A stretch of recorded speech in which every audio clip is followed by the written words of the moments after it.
L'actualité internationale, la Turquie tente de se relever après le double séisme qui a fait plus de 50 000 morts il y a un mois et demi. Le deuil toujours, alors que le président Erdogan continue d'essuyer les critiques sur sa mauvaise gestion de la catastrophe. Avant que les bâtiments en ruine ne soient rasés, les familles tentent de récupérer quelques souvenirs.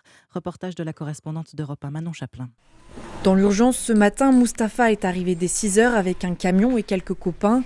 Hier soir, un voisin l'a prévenu par SMS, son immeuble sera détruit dans l'après-midi.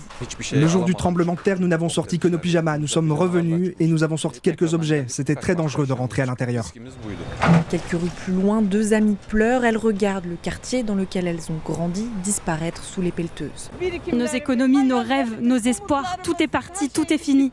Emre, lui, n'a rien pu sauver. Il craint surtout de ne jamais retrouver un appartement similaire au sien. Il y avait mis toutes ses économies. Le gouvernement dit qu'il nous livrera un nouveau logement, mais c'est à 25-30 km d'ici. Notre maison était en plein centre-ville, elle avait 3 fois plus de valeur que celle qu'ils nous promettent aujourd'hui.